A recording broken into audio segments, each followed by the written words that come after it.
Hello and welcome to the CNBC TV 18 special. We are in conversation today with the Finance Minister of British Columbia, Mr. Michael D. Jong. Mr. Finance Minister, thank you so very much for your time. You've been traveling to India quite often. This is in fact your second trip in about 6 months. So give us your outsider's view. I mean, how are you seeing the Indian economy over the last 2.5 years? Ron, thank you, and thanks for allowing me to be on the big picture. The vibrancy, the excitement, the growth, people in India understand it's the fastest growing economy in the world.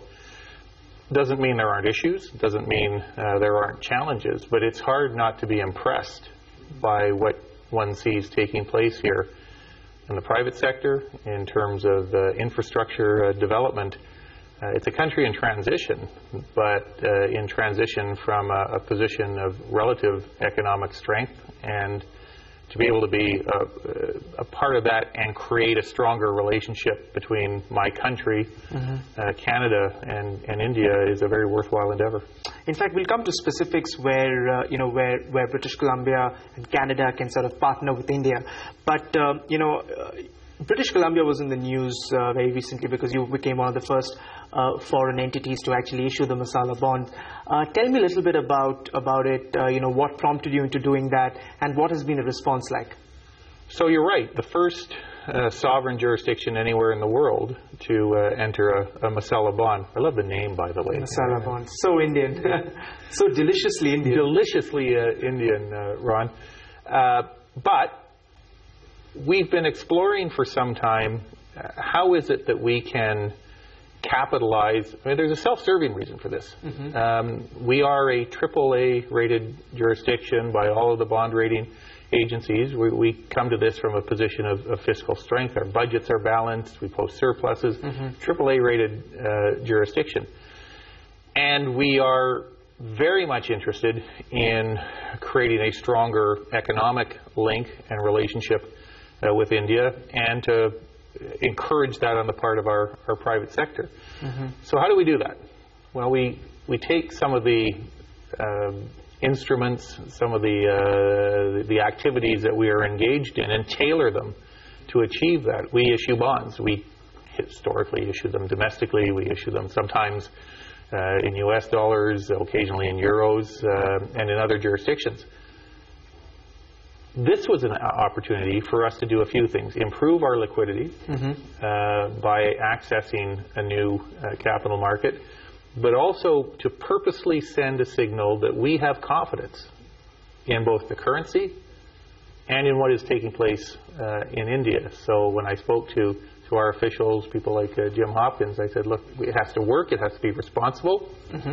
We're cautious. We don't make rash decisions. That's why we're rated AAA. But the fundamentals in India, we think, were sound. We were able to work with the government, the finance ministry, Minister Jaitley, and do something that hadn't been done before, and I think open up a new conduit for the flow of capital into India. Since you are the first foreign jurisdiction to actually issue these Masala bonds, you'll also be in a good position to give us a feedback in terms of, like, are there any sort of regulatory concerns, that you have, that you would want, for the government to address? Because you could actually give an honest feedback, because you are the first sort of foreign jurisdiction to issue these. So anything that you would particularly want to be addressed in that? I think it's an excellent question, and I think there are two things that come to mind. First of all, as we have said to the government already, our bond was wildly oversubscribed. There is a huge, insatiable appetite out there to access this capital market. I think being a AAA rated issuer helped. So do not underestimate the appetite that is out there internationally, because our bond was subscribed in a very international way. Don't underestimate the appetite that is out there. And then also look at some of the domestic taxation policy that exists around things like withholding taxes that may still serve in certain circumstances as a bit of an impediment, not just for international investors, but for some of the domestic enterprises that would like to get into the market, but are perhaps held back. Those are details, and I think, quite frankly, the government is working on those. But the main message is there is a strong appetite to use this tool and other tools to access the capital markets here. Your street came out of the meeting with the Finance Minister of India, Arun Jaitley. Did you raise some of these concerns with him today? Well, we had a very candid, a very constructive conversation. You know, it's helpful when you're able to sit down and we have these discussions. First of all, it's always flattering when you can sit down with the finance minister for the world's largest democracy and have a candid conversation, but also do so on the basis of an active partnership that is achieving things. And we'll probably talk about the growing relationship in terms of the Canadian pension funds and BC pension funds that are coming. But ours is no longer an abstract or theoretical conversation. Real steps are occurring, real partnerships are being created, and now that the challenge is to remove any lingering impediments that will limit the speed with which that relationship continues to grow. Again, as I said, we'll unpack some of the areas of cooperation between the two of us. But now with Masala bond and the experience of that, would you also be looking perhaps at green bonds? Because that's clearly an area which is growing significantly. It's like you read my mind. Ron, there are two things that interest us in that regard. Obviously, the fact that the government in India has been so specific about its green agenda and wanting to tackle the challenges of climate change and environment. And we think in Canada generally, and certainly in British Columbia, where in many ways we've sort of led the charge in terms of some of these measures. Some of our infrastructure projects were the first in North America to be financed by green bonds. British Columbia is powered almost exclusively by green energy, renewable energy. So we think we're uniquely placed to be a part of that, and all I can say at the moment is stay tuned, because we think this is a legitimate area for future expansion, future projects.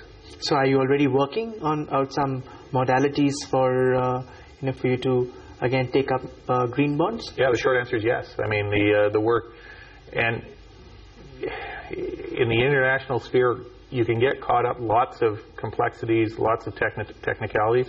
We want to ensure that when we do it, as with our past projects, it's done correctly, that it enjoys the sanction of the international agencies that assess whether or not the bond is genuinely green. Happily, we have a very talented crew that are working on those technicalities, but the short answer is yes, that work is underway. Mr. Finance, but let's talk now about areas of cooperation between the two sides. Clearly, India is focusing a lot on digitization, trying to connect the unconnected. We are, of course, we have a major infrastructure needs where the government is trying to pour and almost trying to make up for the tepid private investment, where the private sector somehow are not sort of investing in the way in which the government would like. So the public investment has gone up significantly. Tell me some of these areas where we can expect either technology help or some technical know-how help from British Columbia and Canada.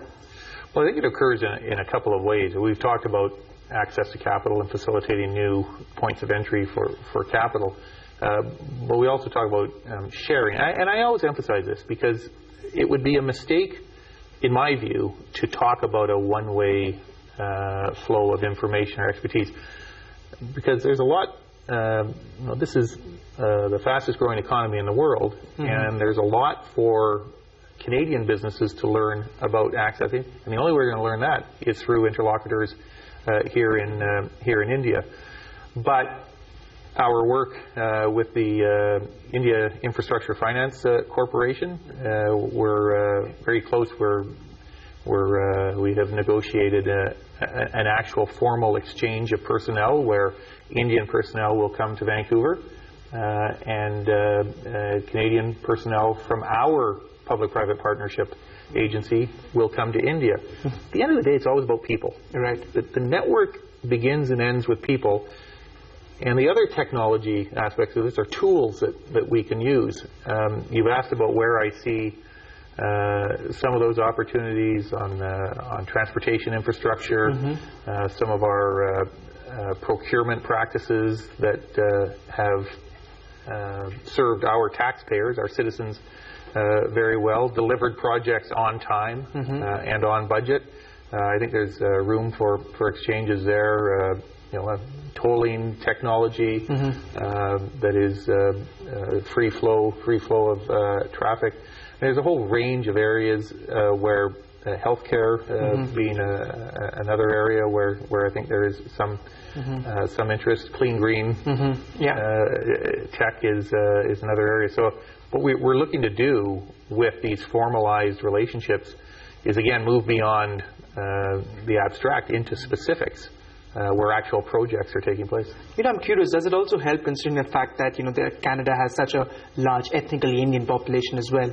You think that sort of, makes India sort of a natural, sort of not an ally, but in want of a better word, ally of Canada, and the interests eventually are sort of intertwined? Well, I think ally is a good word. I mean, an ally in many ways, including an economic ally, I would say. Yeah, sure. We have this long-standing historic cultural relationship, and I will say until recently that cultural relationship has not translated in ways that it should have into a strong and powerful fiscal and economic relationship. I think that is changing. I think that the linkages, the investments that are either taking place or about to take place, I think the fact that you can now get on an airplane in Vancouver or Toronto and fly directly to Delhi. It's a long flight, 13 or 14 hours, but it beats a 24-hour experience that we used to ask passengers to endure. I think these are all signs of just how quickly the relationship is evolving in ways that are going to help families in both countries. Well, on that note, let's quickly slip into a break. On the other side, there's lots more. Don't go anywhere.